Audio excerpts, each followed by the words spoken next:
Hey there everyone, thank you so much for joining me for another video. Look, I've got some tough love to deliver to you today. If you are not creating content on a regular and consistent basis, then your business is going nowhere, period. I know it's hard to hear, but it is just a fact.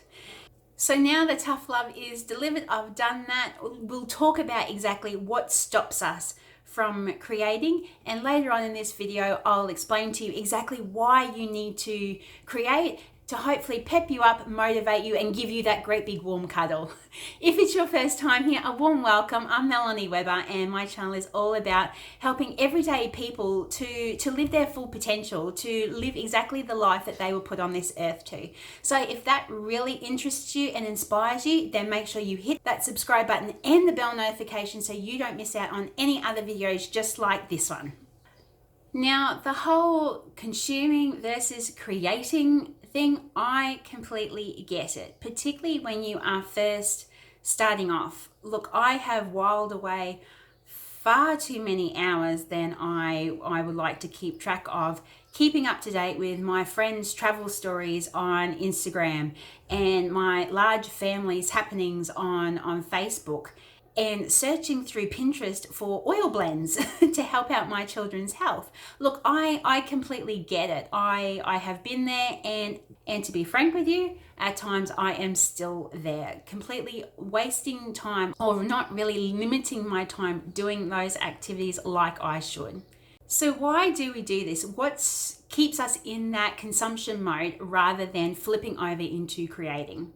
Well, no surprises. A big thing for some people is just purely the fear of creating. And that fear comes from the fear of being judged, of what other people will think of the content that we actually create and how we present that content.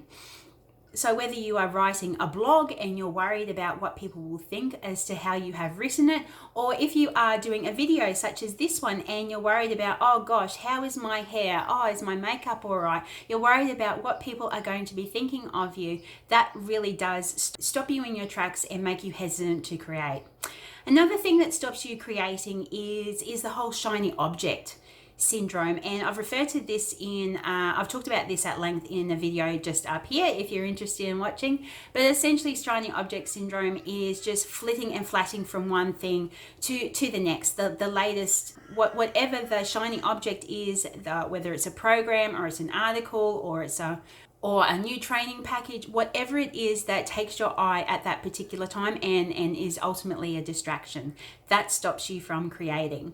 And lastly, particularly when you are new and you don't feel that you know enough, that can stop you creating as well. It's a discomfort in doing anything new. You tell yourself, look, I'm only new at this. What on earth do I have to share that other people will be interested in watching? I'm not creative, so therefore I don't have the ability to make a YouTube thumbnail. You know, all these things that we tell ourselves, that our brain believes exactly what we tell it. So if we're telling it that we're not able to do something, then it completely believes us. And if you'd like to explore that in further detail, you can check out another one of my videos just up here.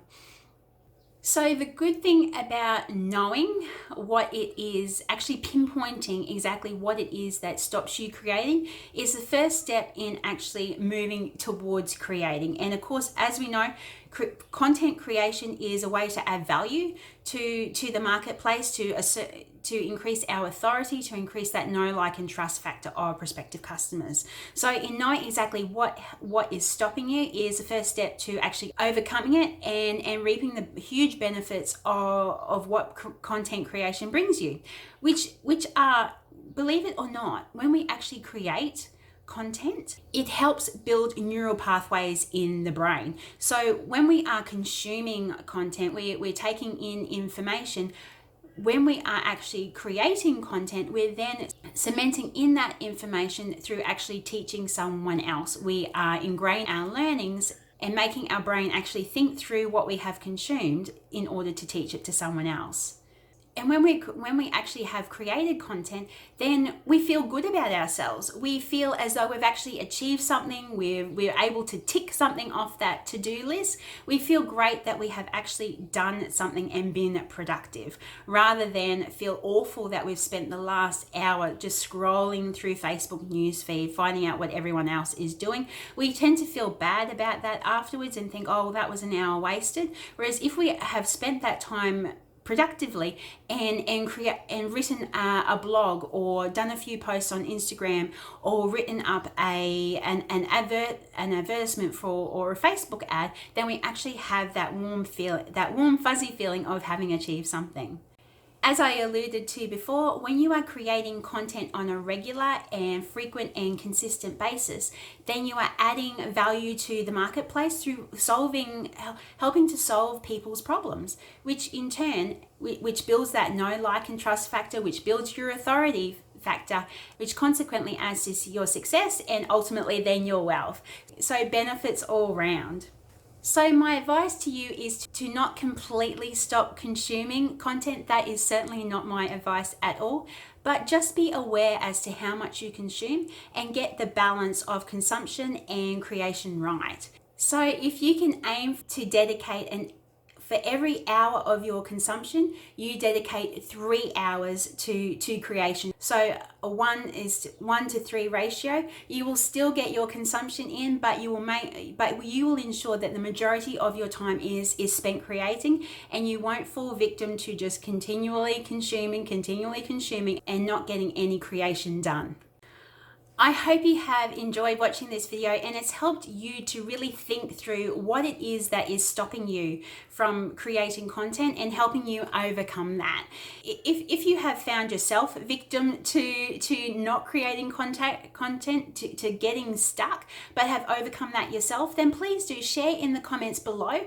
I would love to hear your insights, and I'm sure others who are watching this video will certainly benefit from that as well. Thank you so much again for watching this video, and until I see you on my next one, I hope you take the greatest of care.